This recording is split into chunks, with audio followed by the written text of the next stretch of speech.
بسم اللہ الرحمن الرحیم نحمده ونصلی ونسلم علی رسوله الکریم اما بعد فاعوذ باللہ من الشیطان الرجیم بسم اللہ الرحمن الرحیم حامیم تنزیل الکتاب من اللہ العزیز الحکیم صدق اللہ مولانا العظیم۔ 26ویں پارے میں سورۃ الاحقاف ہے اور سورۃ الاحقاف یہ حامیم کے لفظ سے شروع ہونے والی آخری اور 7ویں سورت ہے، اور اس سورہ مبارکہ میں اللہ تبارک تعالی نے اس مضمون کو ذکر فرمایا کہ اس دنیا میں ہر انسان زندگی گزارنے کے لیے تعلیمات الہیہ کا محتاج ہے۔ اس جہان میں ہر آدمی زندگی گزارنے کے لیے اللہ کے احکام کا اور تعلیمات الہیہ کا اور وحی کا محتاج ہے، اور اس پر تمام کے تمام انبیاء گواہ ہیں، اور اس پر تمام کی تمام آسمانی کتب شاہد اور گواہ ہیں کہ اس دنیا میں انسان زندگی گزار ہی نہیں سکتا جب تک اللہ تبارک تعالیٰ کا نظام دیا ہوا نظام شریعت کو وہ زندگی میں سامنے رکھ کر نہ چلے، اس دنیا میں وہ زندگی نہیں گزار سکتا۔ اور اس پر تمام انبیاء کا اتفاق اور تمام آسمانی کتب کا اتفاق ذکر فرمایا، اور انسان تو کیا یہاں تک کہ جنات بھی اس بات پر گواہ ہیں اور آگاہ ہیں۔ رسول اللہ صلی اللہ علیہ وسلم کی خدمت میں جنات کی ایک جماعت آئی اور انہوں نے آ کے اسلام قبول کیا، اور پھر انہوں نے جا کے اپنی قوم کو سمجھایا، یا قومنا اجیبوا داعی اللہ، اے ہماری قوم اس داعی اور اللہ کی طرف بلانے والے کی بات کو سن لو اور اس پر ایمان لے آؤ، اس کے بدلے میں اللہ تمہارے گناہوں کو معاف کرے گا۔ یہ ایک جن تقریر کر رہا ہے جا کے اپنے جنوں کے سامنے، اور یوں کہہ رہا ہے وَيُجِرْكُم مِّنْ عَذَابٍ علیم، اللہ تمہیں دردناک عذاب سے محفوظ کرے گا۔ اور سنو وَمَن لَا يُجِبْ دَاعِيَ اللَّهِ، جس نے اللہ کے داعی یعنی محمد صلی اللہ تعالی وسلم کی پیروی نہ کی، وہ اللہ کو کہیں بھی نہیں ہرا سکتا۔ وہ مت سمجھے کہ وہ اللہ کو عاجز کر لے گا، نہ زمین میں نہ آسمان میں۔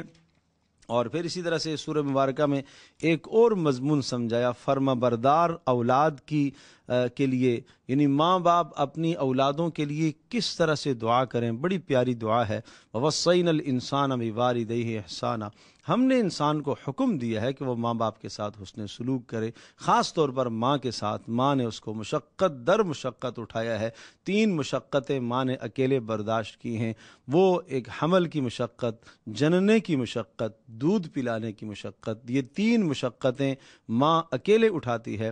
قال رب اوزعنی ان اشکر نعمتک التی، یوں دعا کرنی چاہیے کہ اے اللہ مجھے اس بات کی توفیق دے کہ میں تیری نعمتوں کا شکر ادا کروں جو تو نے میرے اوپر کی ہیں اور میرے ماں باپ پر کی ہیں۔ وان اعمل صالحا ترضی، اے اللہ ہمیں ایسے اعمال کی توفیق عطا فرما جن اعمال سے تو راضی ہو۔ واصلح لی فی ذریتی، اے اللہ میری اولادوں کو بھی اچھا کر دے۔ یہ ایک آدمی دعا کرتا ہے، اس دعا میں ماں باپ کے لیے بھی دعا ہے اور اپنی اولاد کے لیے بھی دعا ہے۔ انی تبت الیک وانی من المسلمین، اے اللہ میں اپنے گناہوں سے معافی مانگتا ہوں، اے اللہ میں آپ کی طرف رجوع کرتا ہوں۔ فرما اولئک الذین نتقبل عنہم احسن ما عملوا، اللہ ان کے اچھے اعمال کو قبول کرتا ہے۔ اس یعنی ماں باپ کے ساتھ حسن سلوک پر، ماں باپ کے ساتھ نیکی کرنے کی وجہ سے اللہ ان کے اچھے اعمال کو قبول کرتا ہے اور ان کے گناہوں کو درگزر کرتا ہے۔ ماں باپ کے ساتھ حسن سلوک کرنے سے گناہ معاف ہوتے ہیں۔ ایک شخص آئے، اے اللہ کے رسول مجھ سے گناہ ہو گیا۔ آپ نے پوچھا آپ کی ماں زندہ ہیں؟ انہوں نے کہا نہیں ماں زندہ نہیں ہے۔ آپ نے فرمایا خالہ زندہ ہیں؟ کہا جی خالہ زندہ ہیں۔ آپ نے فرمایا جاؤ ان کے ساتھ جا کے نیکی کرو۔ تو پتہ چلا کہ ماں باپ کے ساتھ حسن سلوک کرنا، قرابت داروں کے ساتھ حسن سلوک کرنا، یہ وہ نیک اعمال ہیں جن نیک اعمال کی بنیاد پر اللہ پاک دنیا میں انسان کے گناہوں کو معاف کرتا ہے۔ الذین کفروا وصدوا عن سبیل اللہ اضل اعمالہم، سورہ محمد ہے، یہ مدنی صورت ہے۔ اس میں مومن اور کافر دونوں کی زندگی کا تقابل کرایا گیا کہ اس دنیا میں مومن کیسے زندگی گزارتا ہے اور کافر کس طرح سے زندگی گزارتا ہے۔ اور مومن کی زندگی اللہ کے نزدیک پسندیدہ زندگی ہے، اور کافر کی زندگی اس دنیا میں جس طرح سے وہ گزارتا ہے، حلال اور حرام اور جائز اور ناجائز سے عاری ہو کر، علیحدہ ہو کر، تمیز کیے بغیر زندگی گزارتا ہے، وہ اللہ کے نزدیک مبغوض ترین، ناپسندیدہ ترین زندگی ہے۔ جب دنیا میں ان کے اعمال کا تقابل کرایا گیا تو اسی کے حساب سے اللہ پاک آخرت میں بھی پھر جزا عطا کرے گا۔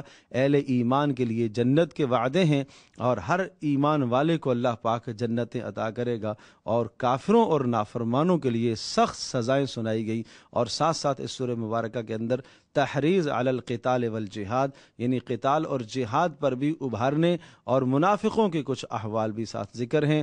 انا فتحنا لک فتحا مبینا، یہ سورۃ الفتح یہ مدنی صورت ہے، اور اس میں رسول اللہ صلی اللہ تعالی وسلم کو اور اہل اسلام کو بہت بڑی فتح کی اطلاع اور نوید اور خوشخبری سنائی گئی، اور اسلام کا غلبہ بتایا گیا، اور فرمایا کہ بڑے بڑے غنائم آپ کو حاصل ہوں گے، بڑی بڑی مال غنیمتیں اللہ پاک آپ کو عطا کرے گا، اور کچھ منافقوں کے احوال بھی سنائے، اور صحابہ کرام رضی اللہ عنہم اجمعین جنہوں نے پیارے پیغمبر صلی اللہ تعالی علیہ وسلم کی ہاتھ پر ہر وقت بیعت کی اور حضرت صلی اللہ علیہ وسلم کے حکم کو ہمہ وقت پورا کرنے کے لیے تیار اور کھڑے رہتے تھے، ان کے فضائل کو ذکر فرمایا۔ اللہ پاک ایسوں سے راضی ہو گیا۔ اس کے بعد سورہ حجرات ہے، اور سورہ حجرات یہ بھی مدنی صورت ہے۔ اس میں اسلامی ریاست کے مستحکم اصول ذکر کیے گئے، اور اگر یہ اسلامی ریاست میں نہیں قائم ہو سکتے تو اپنے گھر کے اندر ہم ان اصولوں کو تو قائم کریں۔ یہ بہت خوبصورت اصول ہیں، یہ لکھے ہوئے ہوں، اور اگر دیوار پر ہم لکھ کر لگائیں اور روزانہ ہم انہیں دیکھیں، ان کا مطالعہ کریں، اس صورت کا مطالعہ کریں، اور پھر ان اصولوں کو ہم اپنی زندگی کے اندر لے کر آئیں، انسان کی زندگی کو بدلنے کے لیے یہ اصول کافی ہے۔ نمبر 1، لا تقدموا بین یدی اللہ ورسولہ، اللہ اور اس کے رسول کے حکم کے سامنے اپنی رائے کو مت لے کے آیا کرو۔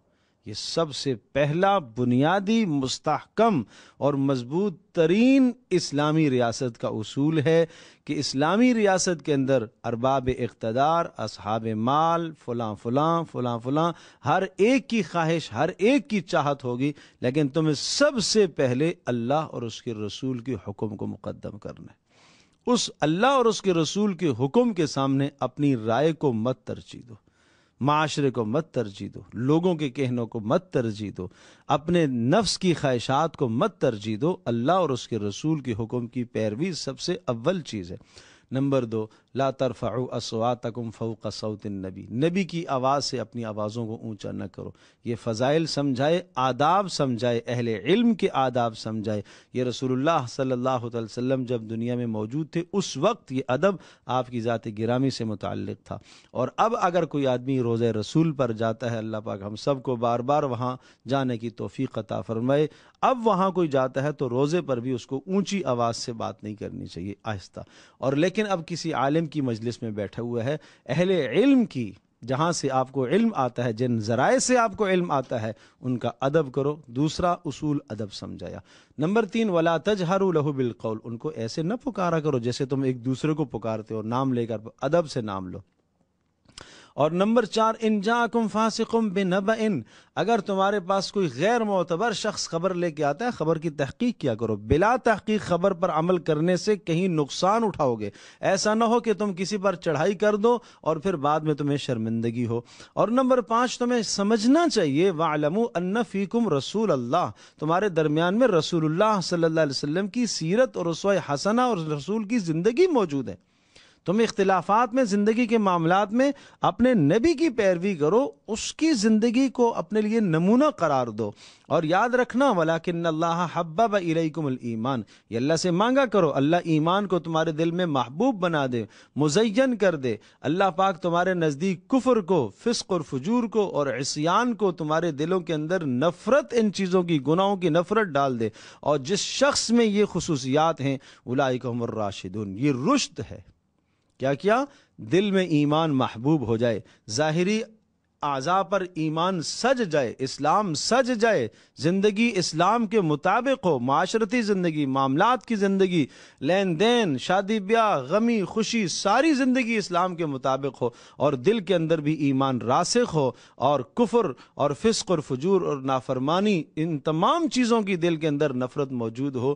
جن لوگوں میں یہ خوبیاں پائی جائیں گی، یہ کون ہیں؟ اولئک هم الراشدون، یہ ہدایت یافتہ ہے۔ یہ رشد ہے، اور یہ رشد وہ خوبی ہے جس کے متعلق سورۃ الانبیاء میں فرمایا وَلَقَدْ آتَيْنَا إِبْرَاهِيمَ رُشْدَهُ مِن قبل، ہم نے ابراہیم کو رشد عطا کیا ہے، ابراہیم کو یہ خوبیاں عطا کی ہیں، تو یہ خوبیاں اللہ پاک ہم سب کو عطا فرمائے۔ تو اسلامی ریاست کے اصول کی بات چل رہی تھی، چھٹا اصول سمجھایا، اگر مسلمان دو آپس میں لڑ جائیں، دو گروہ آپس میں لڑ جائیں، دو فرد آپس میں لڑ جائیں، تو تمہاری ذمہ داری ہے ان کے درمیان میں اصلاح کرانا، صلح کرانا تمہاری ذمہ داری ہے۔ کبھی یہ مت سوچا کرو کہ میرا کیا کام ہے، وہ لڑے اور مرے، میرا اس سے کیا غرض ہے، نہیں، یہ تمہاری ذمہ داری ہے۔ تم جانتے ہو تمہارے اقربا میں، اعزاء میں، رشتہ داروں میں وہ دو آدمی ناراض ہیں، کیا آپ نے صلح کے لیے کوشش کی ہے؟ اگر آپ نے صلح کے لیے کوشش نہیں کی ہے تو آپ نے اللہ کا یہ حکم چھوڑا ہے اور توڑا ہے۔ آپ نمازی بھی ہیں، تہجد گزار بھی ہیں، آپ روزے دار بھی ہیں، آپ جناب قیام اللیل بھی کرتے ہیں، آپ لیلۃ القدر کا قیام بھی کر رہے ہیں، یہ اللہ کا فریضہ آپ نے نہیں پورا کیا کیا؟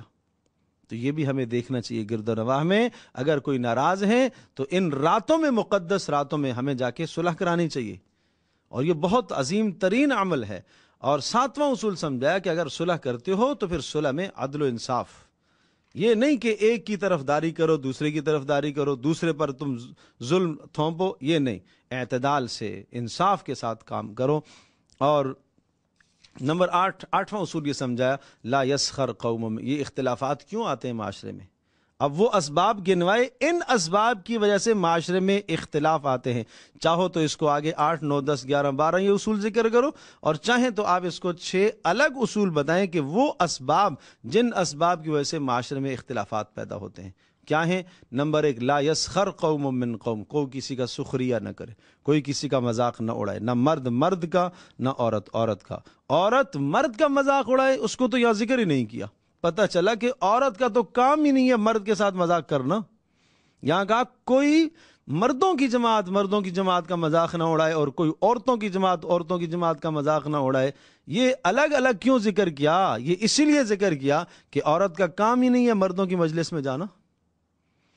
اور ولا تلمزوا انفسکم، اور فرمایا ایک دوسرے کو طعنے نہ دیا کرو۔ ولا تنابزوا بالالقاب، نمبر 3، ایک دوسرے کو برے نام سے مت یاد کرو۔ اور نمبر 4، اجتنبوا کثیرا من الظن، بدگمانی سے بچا کرو۔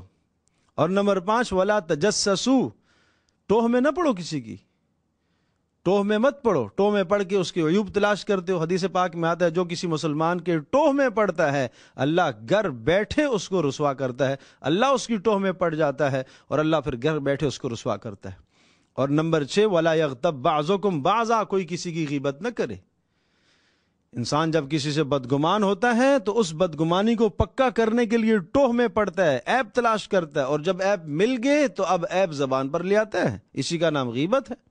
اور غیبت کرنا کتنا بدترین جرم، جس کو حدیث میں اشد من الزنا کہا گیا، زنا سے بھی بدترین جرم ہے، اور جس کو قرآن میں کہا گیا اپنے حقیقی بھائی کا گوشت، مرے ہوئے بھائی کا گوشت کھانا، یہ کتنا بدترین جرم ہے۔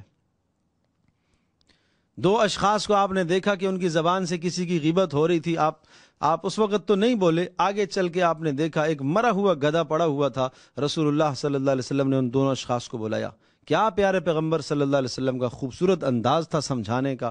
آپ نے فرمایا جاؤ اس گدھے سے گوشت کاٹ کے کھا لو۔ کہا اللہ کے رسول کیسے، یہ تو حرام ہے، بدبو، تعفن، اور اس کو جانور نوچ رہے ہیں تو حرام ہے۔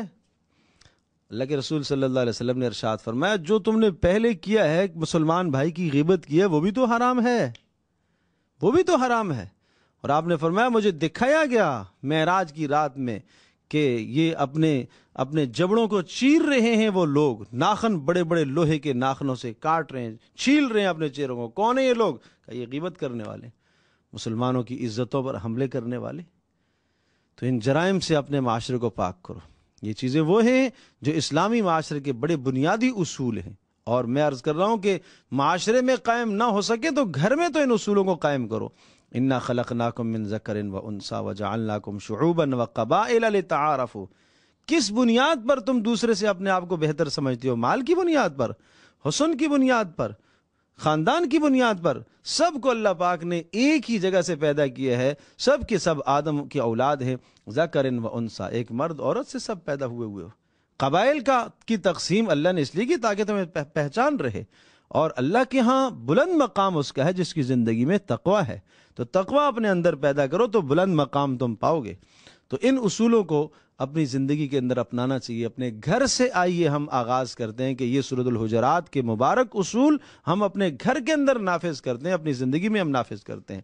اس کے بعد سورہ قاف ہے، اور اس میں قیامت اور قیامت کے بعد والے تمام احوال اور اس قدر قیامت کے بعد کی ہولناکیوں کو اور قیامت کے قیام کو اور قیامت پر دلائل کو اللہ پاک نے ذکر فرمایا، قیامت کی ہولناکیوں کو بھی، اور اسی طرح سے نفخہ ثانیہ دوبارہ جب سور پھونکی جائے گی اور سب کے سب اللہ کے سامنے پیش ہوں گے، وہ مناظر ہیں. اور اس کے بعد سورۃ الزاریات ہے، یہ مکی صورت ہے، اور اس میں قسمیں کھا کر یہ کہا کہ جزا اور سزا کا دن مقرر ہے، اس سے کسی کو فرار نہیں ہے. انما توعدون لصادق، جس چیز کا وعدہ کیا گیا ہے وہ واقع ہونے والا ہے، وہ سچ ہے. وَإِنَّ الدِّينَ لَوَاقِعٌ، یقیناً جزا کا دن، فیصلے کا دن آنے والا ہے. اس دن کے لیے اپنے آپ کو تیار کر لو. اللہ پاک ہم سب کے لیے سمجھنا عمل کرنا